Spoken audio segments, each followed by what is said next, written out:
Hello student, welcome back to my channel. तो आज हम इस वीडियो में मेंसुरेशन चैप्टर हम कर रहे हैं। तो आज हम इस वीडियो में मेंसुरेशन का एरिया टॉपिक करेंगे। अभी तक हमने पैरामीटर किया था, तो चलिए स्टार्ट करते हैं area. Okay,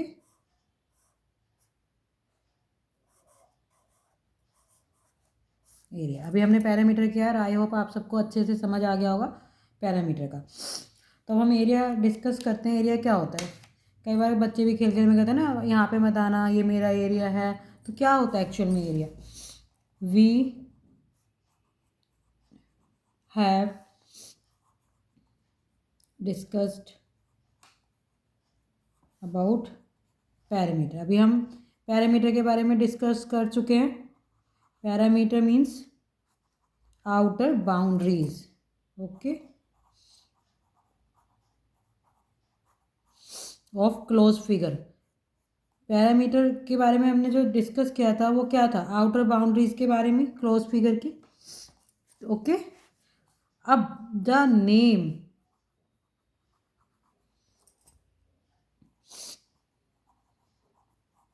given to the measurement. मैं इसको लिख रही हूँ बच्चों, फिर बाद में आपको एक्सप्लेन भी करूँगी और साथ के साथ भी एक्सप्लेन कर रही हूँ वैसे, लेकिन और क्लियरली आपको लिखने का। The name given to the measurement, उस नेम को of enclosed figure, enclose surface occupy. कोई भी एनक्लोज फिगर जो ऑक्यूपाई करती है space of the boundary of the figure is known as, मतलब कह तो दे देते हैं सबकी एरिया निकालना है, लेकिन एरिया एक्चुअल में है क्या उसके बारे में ही नहीं पता। Is known as its area. Okay, for example आपने बाउंड्री यहाँ से स्टार्ट किया, आपने एक अनक्लोज फिगर बना दिया, जैसे घूमते घूमते उसके ये देखिए क्या बन गया क्लोज होके। और यहाँ पे जो बीच में ये एरिया कवर किया है, अगर मैं ये 2D शेप नहीं है, 3D शेप में अगर मैंने ये रख दिया यहाँ पे, अब हमें ये नहीं यहाँ पे रख दिया, ये जो मैंने अल्फ़ाबेट लिखे दिख रहा है, ये जो अल्फ़ाबेट जहाँ जिस एरिया पे लिखे उस एरिया को इसने स्केच पेन ने कवर कर लिया। इसी तरीके से 2D शेप में होता है। मैंने ये बनाया, मान लो मैं पेपर पे बना रही हूँ, ये अब ये पे एरिया हो गया कवर, यहाँ पे मैं कुछ नहीं लिख सकती। तो ये इस जितना भी मैंने लिखा उसका मतलब यही है, the name given to measurement. उस मेजरमेंट को क्या नेम देंगे हम? Enclose surface occupy by the boundary. इस बाउंड्री, ये बाउंड्री बनी यहाँ से, ये बाउंड्री बन के ये इतना जो स्पेस है उसको ऑक्यूपाई कर लिया, उसको बोलेंगे हम एरिया। Okay done. तो एरिया फाइंड कैसे करते हैं? पहले तो आप एरिया का फॉर्मूला देख लीजिए। एरिया ऑफ रेक्टेंगल मालूम पड़ गया ना एरिया होता क्या? एरिया ऑफ रेक्टेंगल क्या होता है? L multiply B. क्यों? अभी तक अपने पैरामीटर में तो 2 मल्टीप्लाई एल प्लस बी किया था, अब यहाँ पे एल मल्टीप्लाई क्यों कर रहे हैं? अब आप देखिए, मान लीजिए ये मैं दूसरी फिगर बना देते हैं आपको। ओके, ये एक स्क्वायर यूनिट में आता है। अगर मैंने स्क्वायर यूनिट गिना 1 2 3, कितना हो गया? 1 सेंटीमीटर का होता है एक स्क्वायर यूनिट। ये स्क्वायर का मतलब है स्क्वायर, सारी साइड इक्वल। तो 1 का कितना हुआ? 3 सेंटीमीटर। और इधर भी वही है 1 सेंटीमीटर, तो इधर हो गया 1 और 2 सेंटीमीटर। ठीक है, और अगर हम इनको टोटल करेंगे तो कितना एरिया कवर करें? स्क्वायर सेंटीमीटर, 1 सेंटीमीटर के स्क्वायर को आप मिलाइए तो कितना आएगा? 1 2 3 4 5 6, यानी कि टोटल आप लिख सकते हैं 6 सेंटीमीटर का area square, centimetre square area cover कर रहे हैं। लेकिन अगर इधर 3 है और 3 ऐसे रो वाइज 3 है और 3 के कितने बने हुए कॉलम, तो हम ऐसे भी मल्टीप्लाई कर सकते हैं। 3 रो है और हर रो में कितने वो है, सॉरी 3 कॉलम है, वो 2 रो है और हर कॉलम में कितने कितने वो बने हुए। तो इस तरीके से आप मल्टीप्लाई कर सकते हैं, तो आ जाएगा 6 निकल के आ गया। ये एरिया जितने भी ये स्क्वायर ने एरिया कवर कर रखा है आपको पता चलेगा। तो आपको क्या मल्टीप्लाई करना पड़ा? इधर से 3, यानी कि जो एल है, इधर से बी, तो इसलिए इसका फॉर्मूला बना एल इंटू बी। ओके, इसी तरीके से स्क्वायर का फॉर्मूला बनता है area of square, side multiply side. ये रेक्टेंगल हो गया, अगर मान लो ये आप ये स्क्वायर मान लीजिए, स्क्वायर में अंदर छोटे छोटे 1 सेंटीमीटर के स्क्वायर बने हुए हैं, इधर तो 2 सेंटीमीटर हो गया, इधर भी 2 सेंटीमीटर, 2 है तो 2 2 ज़ा 4 आ जाएगा, तो मल्टीप्लाई करके आ गया। और ऐसे देखो गिन के भी स्क्वायर यूनिट के 1 2 3 4 4 स्क्वायर सेंटीमीटर से एरिया कवर हो रहा है। तो आप इनको बार बार काउंट नहीं करके, तो हम क्या करते हैं, लेंथ इंटू मल्टीप्लाई ब्रेथ कर देते हैं, और स्क्वायर में साइड सारी इक्वल होती है तो साइड में इंटू साइड आ जाता है। और इसको आप साइड मल्टीप्लाई साइड भी लिख सकते हैं, या साइड की पावर 2 भी लिख सकते हैं, स्क्वायर भी बोलते हैं। इसका मीन्स होता है ये जो इधर अंदर है वो उतने टाइम्स मल्टीप्लाई हो रहा है जितनी यहाँ पे पावर होती है, इसको पावर बोलते हैं। ओके बच्चों, तो ये हो गया आपके पास रेक्टेंगल का भी एरिया और स्क्वायर का भी एरिया। थर्ड आता है आपका एरिया ऑफ कंपाउंड फिगर। ये तो हो गया single single. Area of compound figure में क्या करते हैं हम, इस तरीके के भी क्वेश्चंस पूछ लेते हैं। स्ट्रेट नहीं हो रहा है। Okay, to find area of compound figure,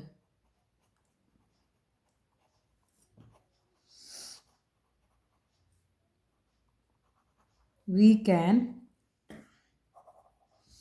B split, हम उसको स्प्लिट कर सकते हैं into more than one ways, यानी कि एक से ज़्यादा तरीके से हम स्प्लिट कर सकते हैं। मान लो कि आपको एरिया ऑफ रेक्टेंगल निकालना है तो सीधे फॉर्मूला पुट कीजिए, एरिया ऑफ इसको निकालना है तो सीधा फॉर्मूला पुट कीजिए। और लेकिन अगर एरिया ऑफ कंपाउंड फिगर का आ जाता है तो आप क्या करेंगे, कंपाउंड फिगर का मैं एरिया आपको एक एग्जांपल देती हूँ। ये कंपाउंड फिगर बना रखी है,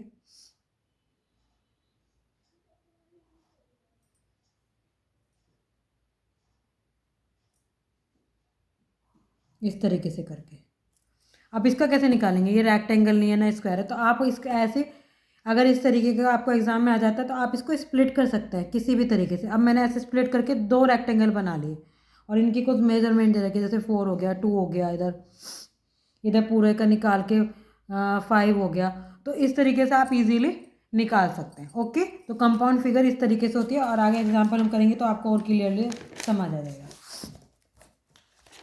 एक एग्जांपल है, जैसे कि अब मैं आपको करा देती हूँ तो आपको आगे बढ़ने से पहले कंपाउंड फिगर का भी समझ आएगा। Area of rectangle, area of square तो आपको समझ ही आ गया, उनके भी हम एग्जांपल्स करेंगे। पहले मैं कंपाउंड फिगर का बता देती हूँ, क्योंकि कंपाउंड फिगर को लेकर बच्चों को थोड़ा कन्फ्यूजन होगी कि कंपाउंड फिगर वर्ड ही ऐसा आ जाता है, तो बच्चों को लगता है in the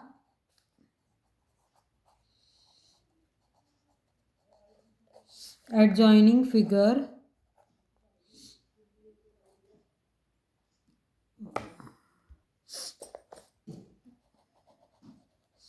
area of the shaded part क्या होगा। अब मैं एक फिगर बना रही हूँ, आप उसमें देख के बताइएगा मुझे।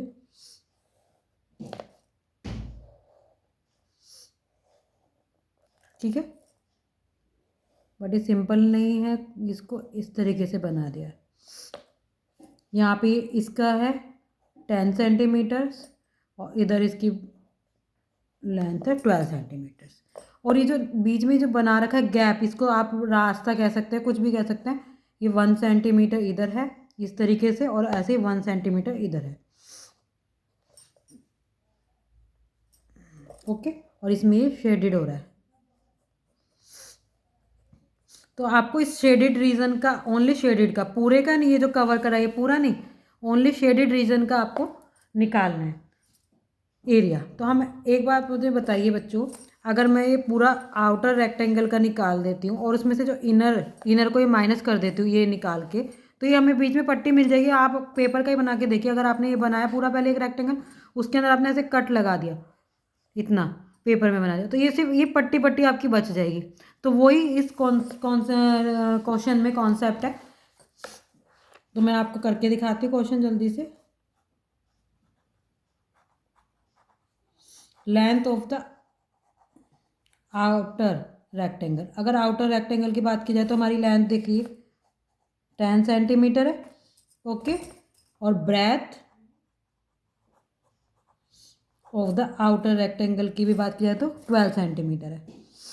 अब मेरे पास दोनों है आउटर का, तो सिंपल, अभी तक तो सिंपल तो निकाल ही लेते हैं। वो मैंने अभी बताया था कि मैं एरिया स्क्वायर और रेक्टेंगल का क्वेश्चन आगे करेंगे। ये उसमें निकल गया, देखो हो गया ऑलरेडी सिंपल वाला क्वेश्चन। तो एरिया ऑफ रेक्टेंगल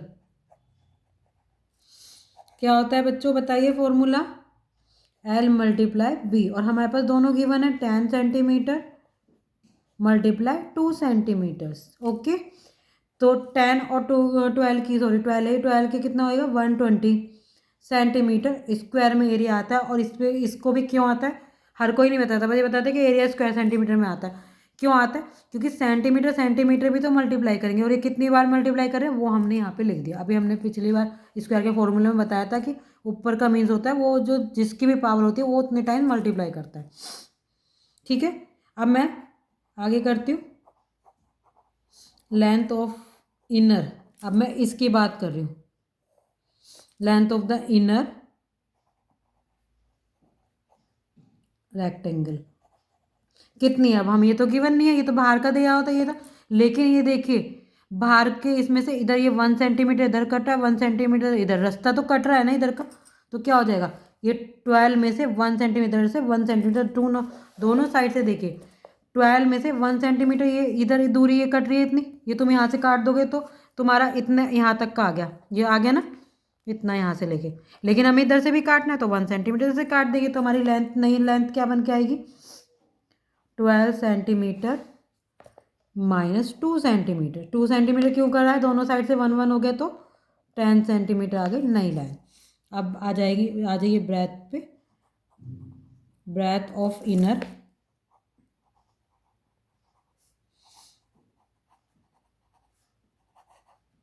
अब ब्रेथ भी देखिए बच्चों 10 है ये। अगर मैंने इधर से इधर अंदर इनकी इसमें और इसमें कितना अंतर है, इतना 1 सेंटीमीटर जो रहेगा। यहाँ से मैंने काटा तो इतना बच गया, इतना इधर से भी तो कट करना पड़ेगा वरना ये तो यहाँ तक ऐसे ऐसे ये मैं छुपा लेती हूँ, इस तरीके से लंबाई बैठेगी इसकी। तो इधर से भी आपको कट करना है जो रास्ता निकल रहा है, इधर से भी, तो 10 में से माइनस 2 सेंटीमीटर। ये इंपॉर्टेंट क्वेश्चन है, इस टाइप के क्वेश्चन आते हैं। अब हम निकाल लेते हैं area of inner rectangle L into B, it means new हमारे पास क्या है 10 सेंटीमीटर मीन्स 8 सेंटीमीटर, यानी कि 180 सेंटीमीटर स्क्वायर लगा दो बच्चों। यस आ गया हमारे पास, ये भी आ गया, सॉरी 80 है ना, ओके 80 सेंटीमीटर हमारे पास ये आ गया। और यहाँ पे हमारे पास पहले भी आ गया। अब हम निकाल लेते हैं शेडेड पार्ट का। अगर मैं इसका एरिया को माइनस बड़े वाले उसमें से अगर मैं ये वाला एरिया कट कर दूँ, एक आपके पेपर का टुकड़ा लीजिए, पेपर में से आप बीच में से अगर ये स्क्वायर निकाल देंगे तो आपके पास पट्टी बच जाएगी। ओके अंडरस्टैंड, तो मैं वही कर रही हूँ, आउटर वाले में से निकाल देती हूँ। तो एरिया ऑफ शेडेड पार्ट क्या होगा, area of outer rectangle minus area of inner rectangle. तो एरिया ऑफ आउटर कितना है हमारे पास 120 centimetre and area of inner 80 centimetre square. Okay, तो अब 120 में से 80 माइनस कीजिए, कितना आएगा 40 सेंटीमीटर स्क्वायर आ गया। आपको बच्चों समझ आया, आई होप आप सबको अच्छे से समझ आएगा, और भी अच्छे से समझ आएगा। इसको एक बार फिर से करके देखिएगा तो आपको समझ आ जाएगा। और वीडियो को लाइक एंड सब्सक्राइब प्लीज़ कीजिएगा ताकि मैं आगे आपके लिए अच्छे अच्छे क्वेश्चन लेके आ सकूं। और अब ये जल्दी से कंप्लीट करके हम रिवीजन शुरू करेंगे मेंसुरेशन से, और जो रिवीजन में मैं क्वेश्चन कराऊंगी उन क्वेश्चन से हट के पेपर में आ ही नहीं सकते, इसलिए प्लीज़ आप प्रैक्टिस कीजिए। Okay, thank you for watching.